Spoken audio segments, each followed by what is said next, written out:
Depuis l'arrivée de Macron, la France est plongée dans un amas de poussière, une sorte de nébuleuse, un brouillard épais, un environnement anxiogène, angoissant, qui nous fait penser à la porte des ténèbres. En réfléchissant à cela, je me suis souvenu d'avoir cité dans des vidéos précédentes le philosophe Platon, qui était un disciple du grand Socrate, et qui, dans un immense livre qui s'appelle La République, avait rédigé un texte sur l'illusion, l'allégorie de la caverne. Eh bien, la situation que nous traversons en France en particulier me fait penser à cette allégorie de la caverne. Que dit cette allégorie? C'est une image, l'allégorie, c'est une façon de faire comprendre une situation, des faits, des événements. C'est une image. Eh bien, l'allégorie met en scène des prisonniers enfermés dans une caverne, mais qui ne connaissent que cette caverne, que cet enfermement. Et ils ne connaissent de la vie que les ombres portées par des marionnettistes dissimulés derrière eux, qui projettent ces ombres sur la paroi de la caverne. Et ces prisonniers n'ont aucune idée du monde réel. Ils pensent que la vie se résume uniquement dans ces ombres projetées par des marionnettistes qui sont dissimulés derrière eux. Voilà à quoi me fait penser la situation française aujourd'hui.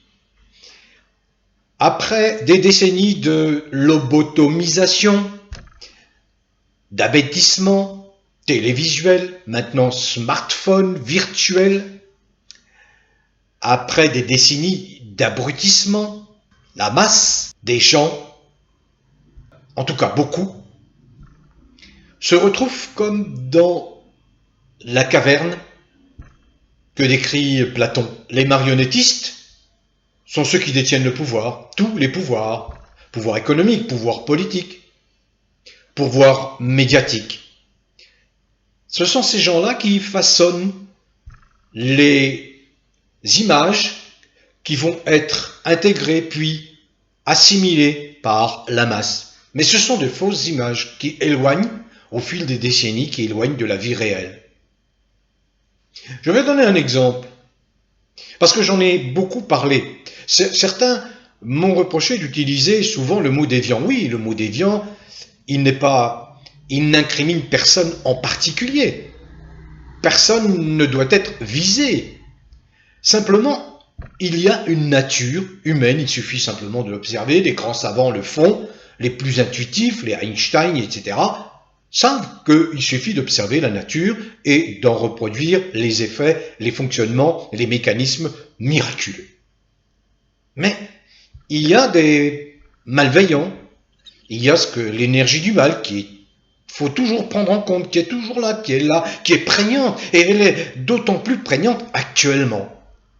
Pourquoi? Parce que une catégorie de déviants, grâce, je l'ai déjà expliqué, à un système financier qui n'aurait pas lieu d'être, qui ne correspond absolument pas à la nécessité des gens, se sont accaparés les pouvoirs ici ou là dans les pays de la planète.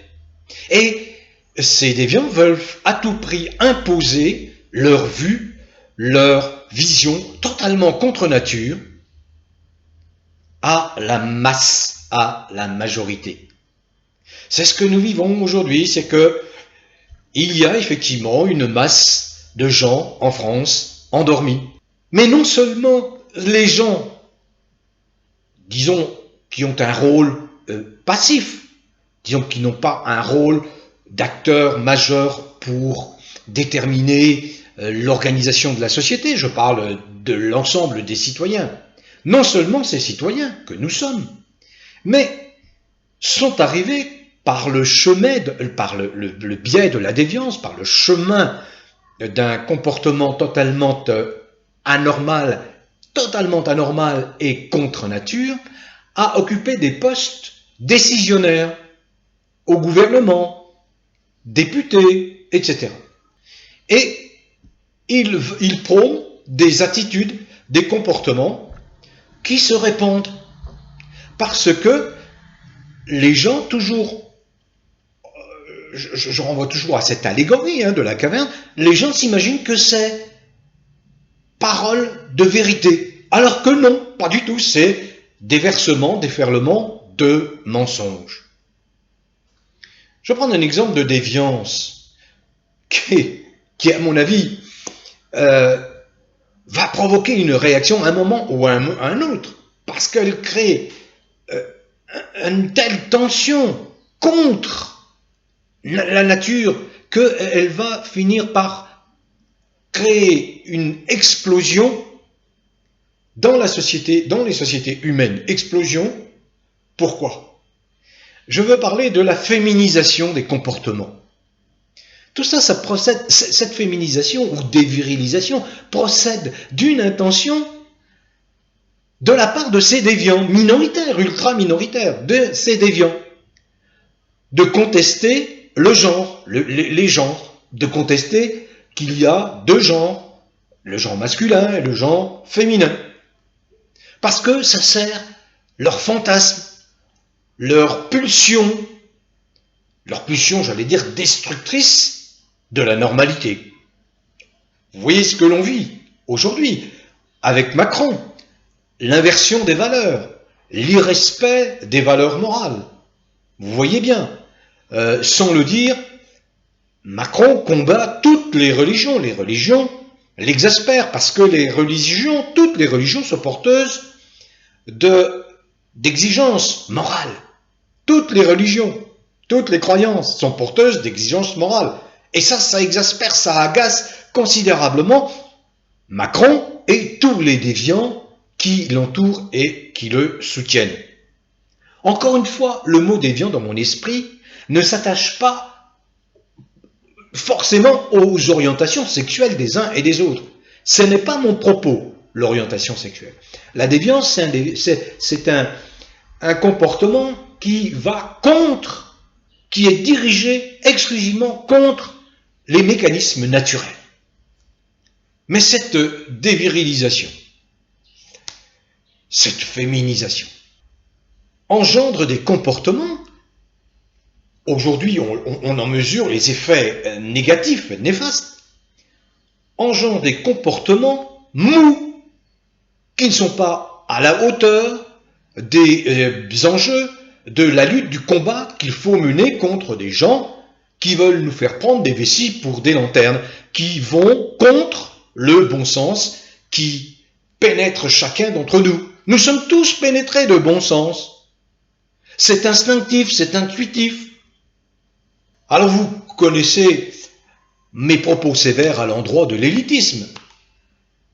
Nous n'avons plus véritablement, à quelques exceptions près, parce que je ne veux pas être injuste, mais nous n'avons plus de véritables philosophes. Nous avons des sophistes, ce qu'on qualifiait dans l'Antiquité, c'est-à-dire des faux philosophes, des personnes qui s'évertuent à complexifier, compliquer des notions qui sont toujours simples. Les vrais philosophes, eux, vont toujours vous permettre de comprendre des notions compliquées.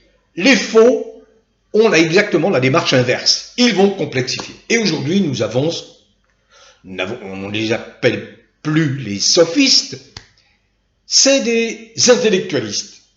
C'est des gens qui, sous prétexte qu'ils ont fait quelques années d'études, dans des cursus bien cadrés, se permettent d'en imposer, de mépriser, d'être des prétentieux de la pensée. J'ai toujours beaucoup plus appris auprès de personnes humbles, simples, qui n'avaient pas forcément usé leur fond de culotte pendant de longues années sur les bancs des écoles ou des collèges ou des lycées ou des facultés ou des universités. Non. Encore une fois, l'intelligence n'a rien à voir avec la culture ou l'instruction. Vous avez de très grands autodidactes. Dans une précédente vidéo, mais beaucoup de vidéos ont été censurées, malheureusement, je citais Malraux, qui est l'exemple même de l'autodidacte, ministre de la Culture de Charles de Gaulle, avec une culture immense, et qui n'avait aucun diplôme. André Malraux. Mais il y en a d'autres que je pourrais citer. Alors quand je vois les gesticulations sur les plateaux des médias dont la tonalité commence à changer un peu dans la bouche de certains journalistes, enfin qui redeviennent un peu journalistes, qui retrouvent un peu de crédibilité, disons, dans le monde de l'information. Eh bien, quand je vois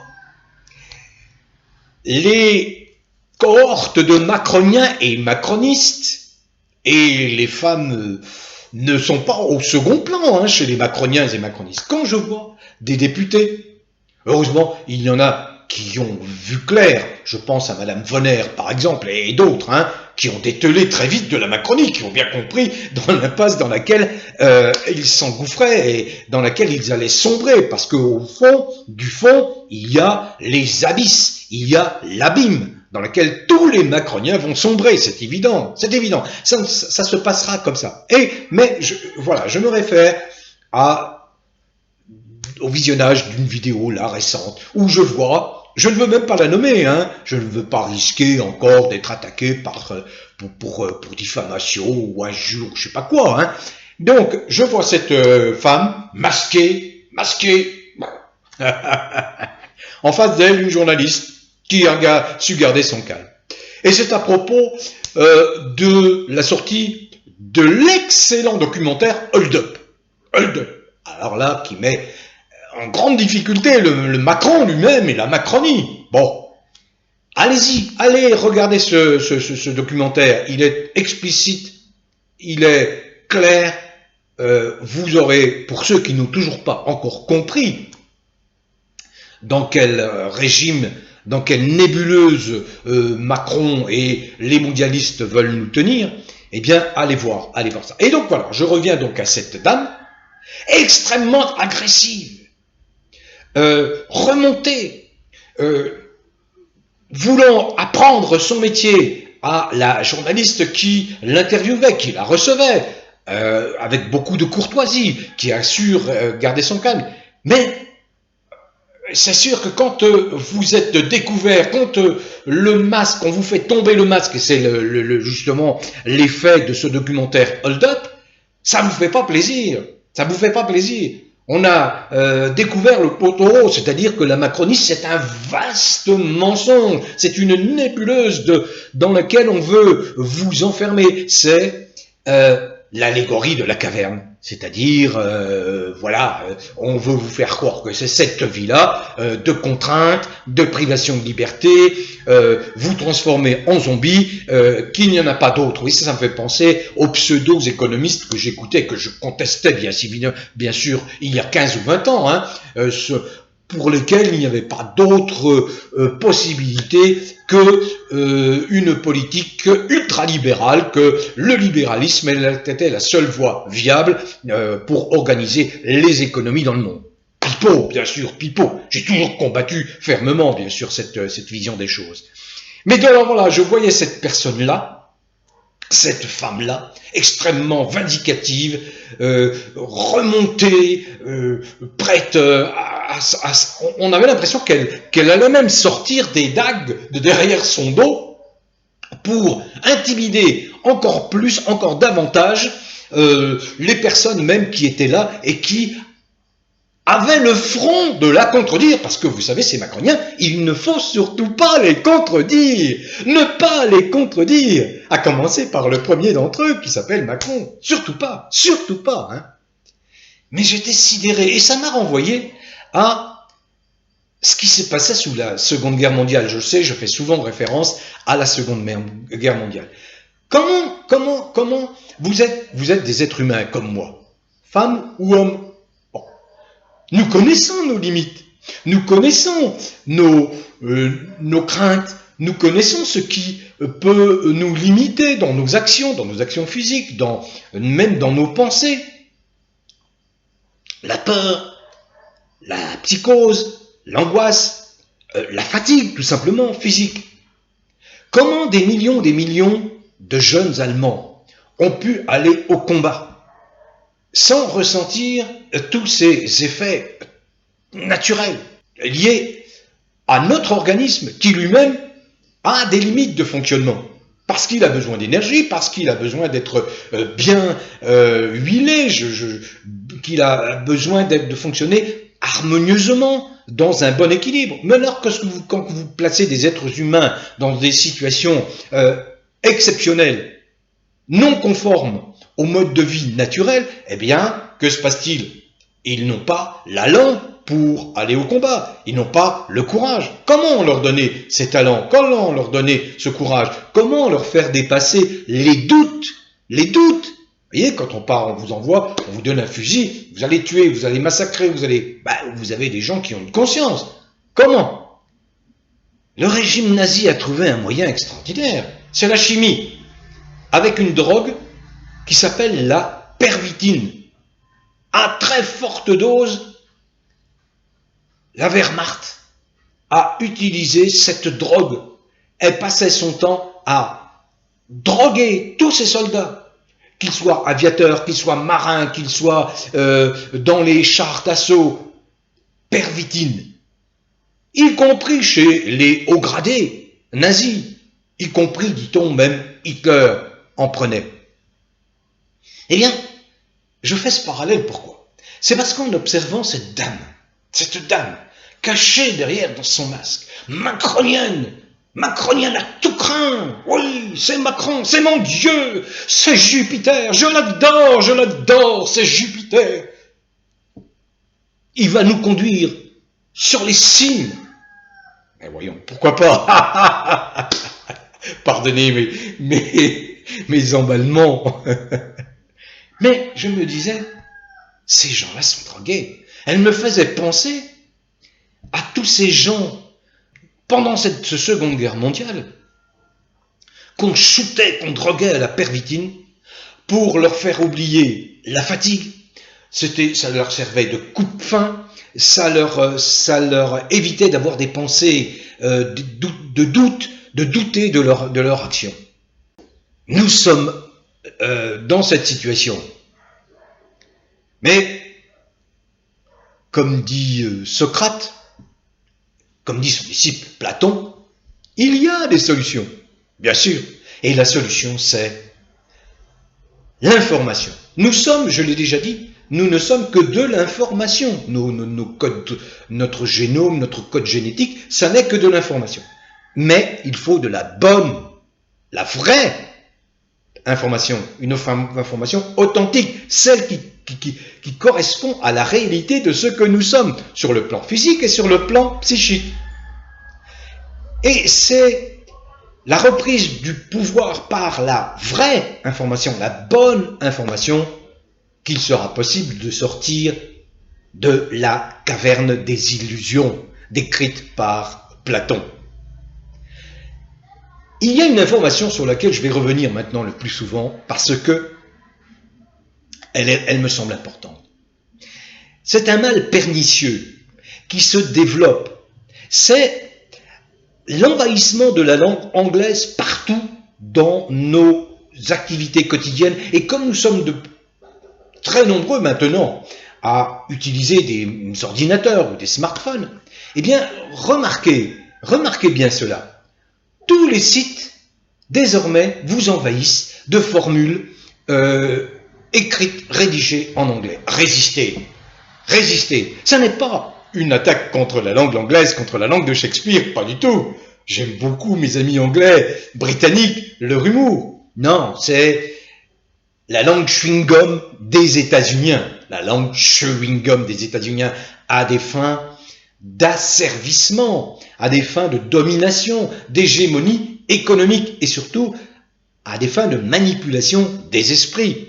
Bien sûr, vous voyez, quand vous avez Bill Gates, qui est le patron, ex-patron de Microsoft, mais il en demeure un des dirigeants, on va dire, occultes, qui maîtrise pratiquement tous les systèmes Internet et qui préconise la vaccination généralisée pour injecter des nanoparticules qui vont permettre de surveiller tous les êtres humains. Quelle est sa difficulté? Il a la principale difficulté, c'est la multitude des langues et des langages sur la planète Terre. Alors lui, que fait-il? Eh bien, il donne l'ordre à ces gens de Microsoft d'insérer le plus possible des expressions anglaises pour tuer les cultures, pour tuer les identités nationales. Parce que là aussi, c'est un gros problème. C'est que lorsque l'on tombe dans ce piège, lorsqu'on a une attitude passive par rapport à cet envahissement de l'anglais, eh bien, on s'éloigne de son identité. Or, qu'est-ce qui fait la richesse de l'humanité? Eh bien, c'est cette mosaïque d'ethnies, de races. C'est cette grande diversité qui fait la richesse, qui donne un monde multiculturel, qui peut avancer, qui peut s'enrichir, qui peut être très imaginatif, très créatif. Ce n'est pas l'inverse. Ce n'est pas la pensée unique que veulent nous imposer les mondialistes, que veut nous imposer un petit soldat du nouvel ordre mondial qui s'appelle Macron. Pour revenir à cette dame que je voyais sur ce plateau, je crois que c'est CNews, elle paraissait véritablement droguée, tant ce qui sortait de son attitude, ce qui apparaissait de son attitude, l'apparence, c'était ce sentiment qu'elle devait avoir d'invulnérabilité, de toute puissance. Voyez comme ils gesticulent, comme ils agissent. Ils sont sûrs de leur fait. Ils ont une attitude qui vous toise, méprisante vis-à-vis du peuple. Le problème, c'est que cette attitude, eh bien, elle devient également méprisante vis-à-vis de tous ceux qui ont porté Macron au pouvoir, encore une fois. Et je vais terminer là-dessus. Ces gens qui ont porté Macron au pouvoir, ils l'ont fait par ambition. Bon, on peut comprendre à la limite, ils ont une ambition, ils se disent, tiens, là, c'est une occasion rêvée, je m'engouffre dans la suite de Macron et je pourrais obtenir du pouvoir. Sauf que, lorsque l'on s'engage, il faut faire preuve de discernement, et il faut faire attention où on met ses pas, avec qui on s'engage. Et beaucoup ont négligé le fait qu'un éminent psychiatre qui s'appelle le professeur Segatori avait brossé un portrait psychiatrique extrêmement sévère de Macron dès 2017. Macron, que vous le vouliez ou non, en s'appuyant sur l'analyse psychiatrique du professeur Segatori, est un psychopathe. Et Segatori a bien mis les choses au point. Il est psychopathe, non seulement psychopathe, mais il est pervers, narcissique, et donc il sera dangereux pour le peuple français. Je suis sorti du factuel pour vous livrer un petit peu mon sentiment, mais après l'orage surviendra l'éclaircie. N'en doutez absolument pas, n'en doutez absolument pas. Le doute s'insinue, je le sais, je l'entends, j'ai des indiscrétions, au sein des forces publiques qui jusque-là servent de rempart à Macron. Ils sont 25 000 policiers, gendarmes, hommes et femmes, qui lui servent de rempart. Mais le doute s'insinue peu à peu. Voilà. Il y a aussi, et j'en ai pas parlé, mais je veux en dire un mot, il y a aussi des démarches qui existent. Je pense au CNT, avec M. Éric Fiorilles, qui continue à contester la légalité des institutions françaises. Je pense à l'appel de Rémi Daillet, l'appel à renverser un pouvoir qu'il considère illégitime. Ces gens-là sont là, ils sont apparus. Rémi Daillet récemment, le CNT d'Éric Fiorilles depuis plusieurs années. Mais il y a aussi, et je vais dire surtout, parce que je les ai toujours soutenus et que je continue à les soutenir, les Gilets jaunes. Les Gilets jaunes n'ont pas disparu de la scène. Je pense que c'est une phase d'adaptation, de conversion, mais les Gilets jaunes sont là. Ils peuvent ressurgir, notamment à l'occasion du 2e anniversaire de l'émergence du mouvement le 17 novembre 2018. bon vent à tous les vrais Français, quelles que soient vos origines, quelle que soit la couleur de votre peau, quelle que soit votre religion, quelle que soit votre confession, quelle que soit votre croyance, quelle que soit votre spiritualité, quelles que soient vos opinions politiques, dès lors que vous êtes des gens tolérants, altruistes, humanistes, ouverts d'esprit. Voilà, c'est ça qui compte. Et que vous respectez, je le répète, la laïcité en France, qui est une excellente loi. Où que vous vous trouviez, en France métropolitaine, en Navarre, dans les merveilleux pays, territoires et départements d'outre-mer et à l'étranger. Et une fois encore, j'enfonce le clou. Cultivez le bien-être. Cultivez le bien-être, c'est très facile. Un petit sourire, voilà, c'est une fraction de seconde, c'est une petite parcelle de bien-être qui va éclairer non seulement votre journée, mais la journée des gens que vous allez croiser. On aime croiser les sourires. Les sourires, c'est une révélation de l'état de l'âme, de l'état de bienveillance de l'âme, la bienveillance de l'âme. Bon vent à tous.